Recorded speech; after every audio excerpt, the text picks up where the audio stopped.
بسم الله الرحمن الرحیم. یو وړونو ما ته لکه سید نجیب چې کومه لاس 15 شل ورځې مخکې راغلی و، ما چې کومه ویډیو څوک کتاب وکړلو کور والا هغه لکه مطلب زه لوړم راغلم هېڅ د هغې ورځې چې کله هغه وکړه هغه لوړم بس هر ډاکټران خو هغه ته وښیل مطلب هر څه وشول میډیسن علاج ټسټونه هر څه. زه ډېره شکریه ادا کوم سید نجیب تاسې هسې ما سره څو خیل کړي خدای ورځې پورته کړي زموږ سره مطلب خیر ورته وکړي. نو لکه بیا یې مطلب میاشت بعد بیا یې غوښتي یو که نه چې سید نجیب مو هغه خیرخواه دی که نه غریبانو څه دا مو هغه بچت نه کړي اوس نور بچو کوچېتوي. نو ډېره مننه ډېره مهرباني شکریه مسافرانو وروڼو ته کلیوالا چې خپل پردي هیلپ کړی خدای ښه ورسه وکړي مهرباني ډېره شکریه. ته د علاج وشولو د څه نه مطمئن یې؟ ویلې نه لکه ښه طرف روانه دی که نه مطلب مخکې څه هلته و لکه دا 5-3 ورځې کېږي علاج مې کړی دی لکه ورو په ورو سیټ کېږي که نه داسې یکدم ښه نه کېږي لکه ورو ورو مطلب سیټ کېږي که نه میاشته 10 ورځې 15 ورځې بعد لکه میاشته بعد بیا مو غوښتي څه دوی نه وکړي سید نجیب سید څه دو هغه ونه کړي که نه تاسې هیلپ وکړئ دا به ما څه کوي مطلب دوی وخت کې هېڅ درک نه وي.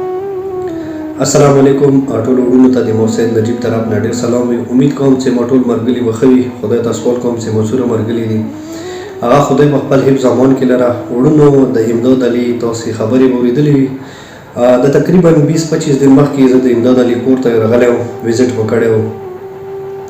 هغه کور والا چې کومه وه مکمل ډېره زیاته بیماره وه او چې کله به مو پېښور ته راوستله پېښور کې هغه ته مو ټسټونه وکړلو نو ډاکټر مو ته وویله یو خو هغه بلډ پریشر ډېر زیات های کېدلو هغه سره سره مثال دی ټینشن خسته دی ټینشن واجې نه د سار کې مثال وړومې یو راګ وي هغه راګ مطلب نری شوی و د دې واجې نه دې بدن یې نو بلکل مکمل ګړچوره تلله مکمله بدګېده او مطلب د پرته وه کور مور به نه شو کوی.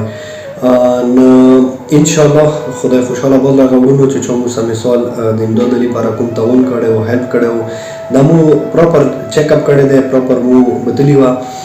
نو دا اوس د امداد علي لکه تاسو اوس واورېدلو چې یاره کوم چیک اپ ورته کړی و کوم میډیسن ته میلو شي هغه سره شکر الحمدلله دا بهتری طرفه روانه دی. وروڼو انشاءالله مو भरपूर کوشش دی چې د امداد علي کور والا به مو څومره مو نواسه کېږي مو دسه به هیلپ کوو مدد کوو چې کوم ټریټمنټ دی دا به مو جاري ساتو.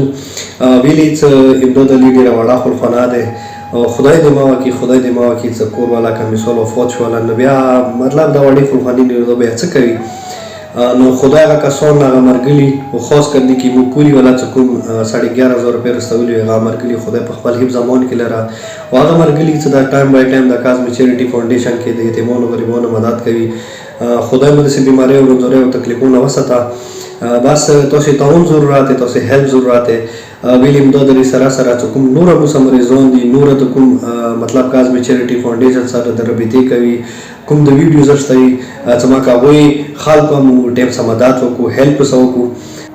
بس ویډیو اخري کې ټولو وروڼو ته به یو وړوکی غونډه کې ګزارش وکړم چې پلیز تاسې نه څومره وسه کېږي مو ویډیوز خپلو ملګرو سره شیر کوئ ما که مو زیات د یتیمانو غریبانو او داسې بیمارانو سره مدد کوو هیلپ کوو هغوی ته علاجونه کوو. وروڼه ډېره مننه.